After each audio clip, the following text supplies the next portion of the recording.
Welcome to exclusive analysis on TikTok manufacturers and how they are doing, well, unprecedented damage to the big players in the market. It's quite something to watch unfold. The internet, particularly TikTok, it's become this incredible battleground, hasn't it? Where the traditional power of big brands is being challenged in ways we never really saw coming. It's certainly a significant shift. We're seeing a direct engagement, almost a dismantling Yeah. of these very carefully constructed brand narratives. Yeah, and by the very people making the products. Exactly, by the entities that actually bring these products to life. And what's so compelling is this phenomenon.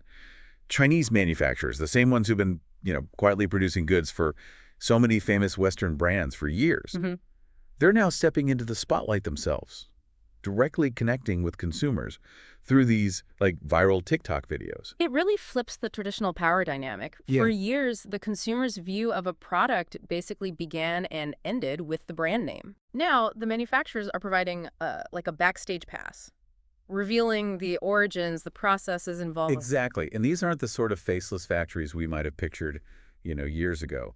Often it's the owners, the workers themselves using these creator platforms. Showing exactly how things are made. Yeah, showing us how so many of our luxury items, our everyday items, are actually made.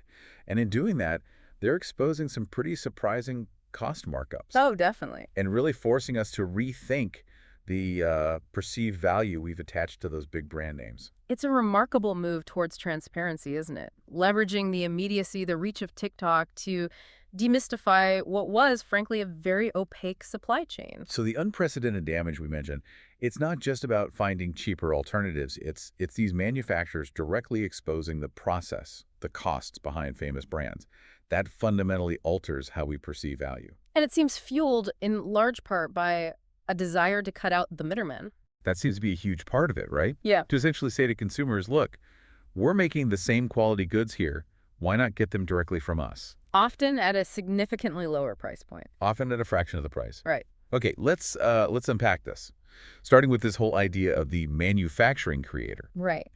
We're seeing these factory workers, factory owners in China becoming these viral sensations on TikTok. And what's fascinating here is the shift in the narrative they're presenting. For a long time, there were these negative stereotypes associated with made in China. Sure, the quality perception issue. Exactly. And these creators are actively showcasing their technical advancements, their craftsmanship. They're really pushing back against those outdated perceptions. It feels like it taps into a sense of pride, too. Absolutely. A desire to be recognized for their skills, their contribution to the global supply chain. It almost feels like a direct response sometimes, doesn't it? I recall reading about a situation where a comment, I think from a U.S. official, was interpreted negatively. Yes, the peasants comment reference. Right, and suddenly there was this surge of content saying, no, hang on, we're not what you think. Look at what we're capable of. That's a powerful motivator, isn't it? Turning a perceived slight into an opportunity to showcase capabilities and actively try to change public perception. And the content itself is so varied. You've got these behind-the-scenes factory tools. Giving you a real glimpse into the production lines. Then you've got creators doing these side-by-side comparisons, their product next to the big brand equivalent. Highlighting the often negligible differences in quality or materials. It's quite bold. And then, perhaps most directly impactful, they're just offering their goods straight to consumers. Yeah. It's no longer just business to business. It's B2C on a massive scale, really, enabled by social media. There was a specific example that really stuck with me. This woman showcasing the process of making, I think it was Adidas and Nike shoes. I saw that one too. And then she's literally saying to viewers, hey, we make these. You can order directly from us. And the kicker was, we can even put your own custom logo on them. That's a game changer. It completely undermines the exclusivity, the mystique that those brands have spent decades, millions, carefully cultivating. Right. Now the source, the actual maker, is saying, hey, we can do that for anyone. It certainly challenges that traditional brand power when the manufacturer offers essentially the same product, potentially customized at a much lower price. Which leads us perfectly to this whole idea of exposing the luxury myth. Yes. These creators are really pulling back the curtain on where a lot of these high-end goods actually originate. And if we connect this to the bigger picture, global manufacturing, it's long been sort of an open secret in the industry, that many Western brands source production, or at least significant parts of it, from China. So what's new is this level of public awareness, right?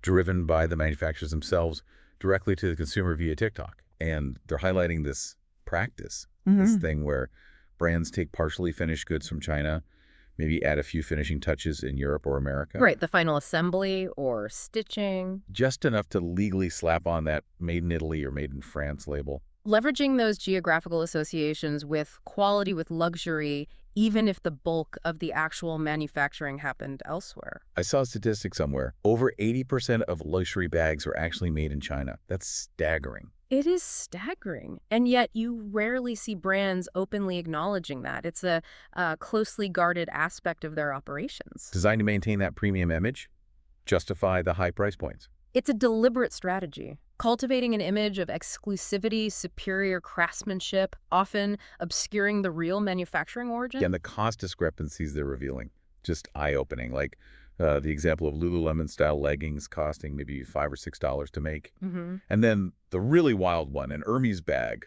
costing, say, $1,500 to manufacture. Which is still a lot of money for a bag's production cost.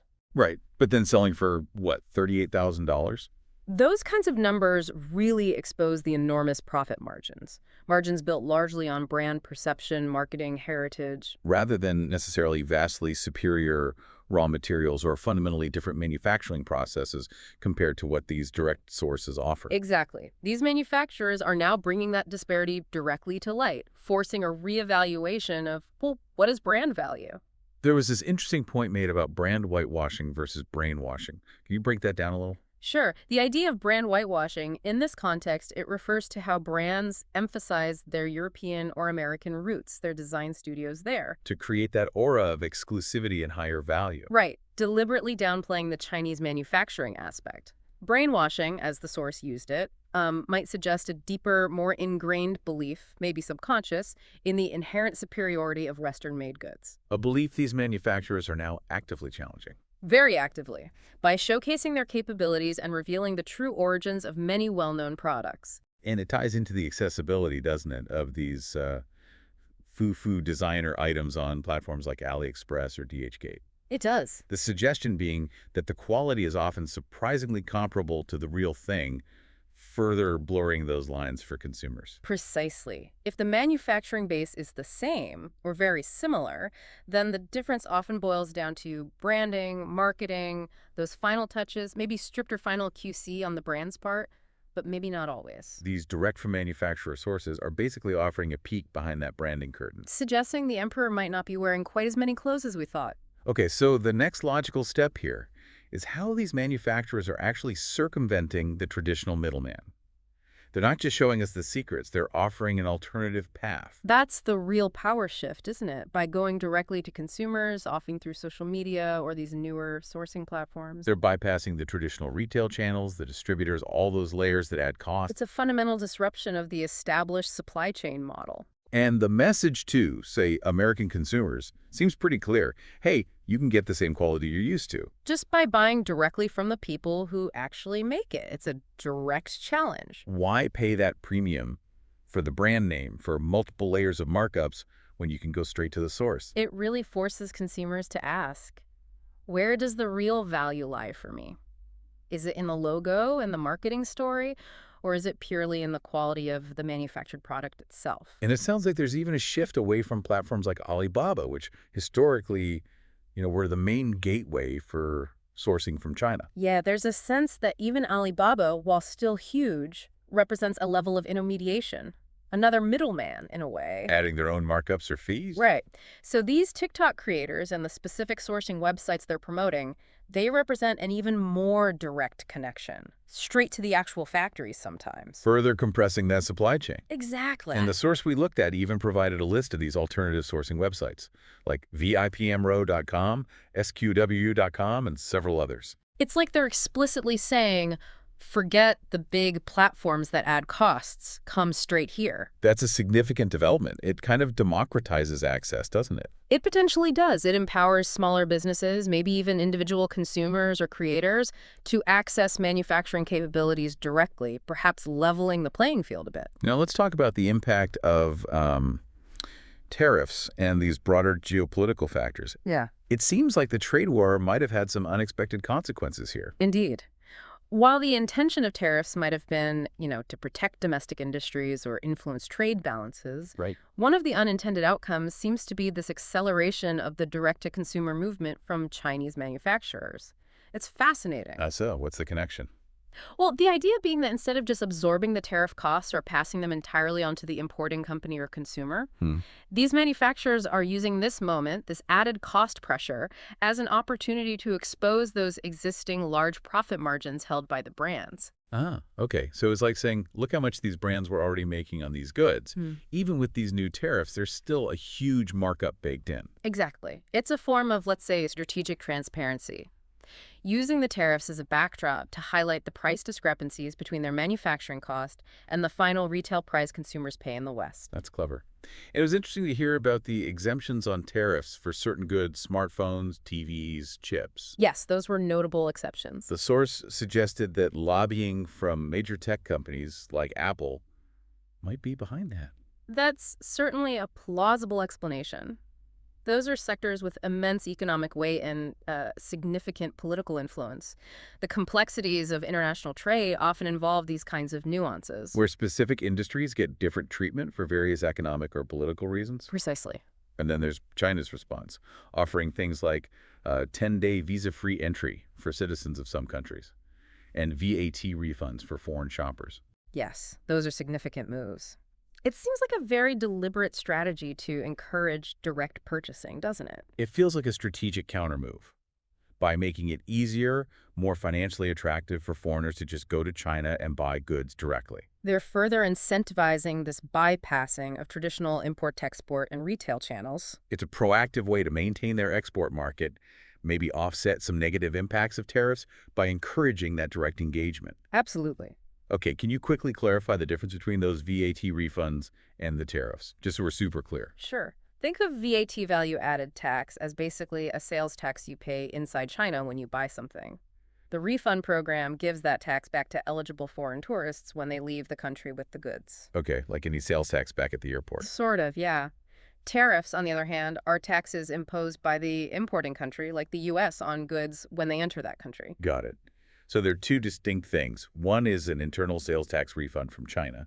The other is an import tax levied by the U.S. Correct. China's making it cheaper to buy there by refunding their tax, while U.S. tariffs aim to make imports more expensive. It's a really interesting push and pull. Okay, let's move on to this thorny issue of quality perceptions. There's still this ingrained idea for many people, maybe older generations especially, that made in China automatically means low quality. That perception is definitely a holdover from, earlier eras of manufacturing. Yeah. It often doesn't reflect the reality today, particularly in sectors where China has invested heavily. Right. They've made enormous strides in manufacturing technology, quality control, automation. Yeah. The factory of the world has evolved significantly. The anecdote in the source about the keychains was so telling. Can you recap that quickly? It really drove the point home. It was a perfect illustration. Yeah. This creator, I think an artist, initially used a US-based manufacturer for their merchandise keychains. Okay. And the quality was, well, demonstrably inferior. Yeah. Things like only being printed on one side, flimsy attachments that broke easily, the design scratched off, rough edges. Just not great. Sounds familiar for some merch, yeah. Then they switched to a Chinese manufacturer and found a product that was significantly better across the board, printed clearly on both sides, secure attachments, a protective epoxy dome over the design. Making it durable. Right, smooth edges, just a much higher quality feel overall. And crucially, it was actually cheaper to produce, especially in larger quantities, even before factoring in tariffs. Wow. That real-world example speaks volumes, doesn't it? It really highlights the advancements in manufacturing capabilities and the often superior quality and value that can be found in China today for many types of goods. And they made the point that this is why so many artists, small businesses, even larger companies based in the U.S. ultimately choose Chinese manufacturers. Absolutely. For many products, Chinese manufacturing offers a combination of quality, scale, speed, and competitive pricing that's just very hard to match elsewhere.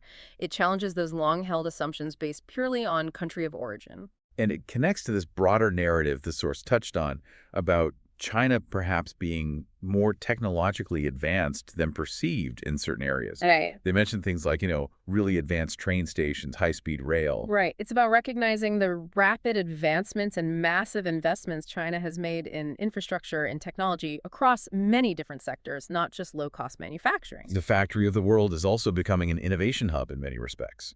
It underscores the idea that manufacturing prowess is just one aspect of a much broader technological and economic development happening there. It really feels like this unprecedented wave of transparency we're seeing from Chinese manufacturers on TikTok. It's fundamentally changing the game. It is. It's shifting how we as consumers think about brands, about where things come from, about these really complex global supply chains. The genie is kind of out of the bottle, isn't it? Once consumers have this kind of direct access to information about origins, about costs, it's hard for those traditional brand narratives, built on mystique and opacity, to maintain the same level of unchallenged authority. Consumer trust, brand loyalty, those dynamics are being directly challenged. And the exposure of these sometimes massive cost markups, coupled with the ability to potentially buy directly from the source, it really presents a double-edged sword. It's a huge challenge, no doubt, for established brands who rely on those margins and that brand image. Absolutely. They need to rethink their value proposition. But it's also a potentially huge opportunity for us, the consumers, right? Yep. If we're willing to look beyond the label, do a little research. It empowers consumers to make more informed choices, potentially getting similar quality for less money. The long-term implications, though, for global trade, for consumer behavior, for the very definition of what brand value even means, they're going to be significant. Definitely a space to watch very, very closely. We're witnessing a potential reshaping of the global marketplace, driven by these digital platforms and the manufacturers finding their voice. Absolutely. Well, this has been a fascinating look at this really dynamic situation unfolding quite literally on our phone screens. It certainly has. Lots to think about. Thank you for listening, and see you soon with another one.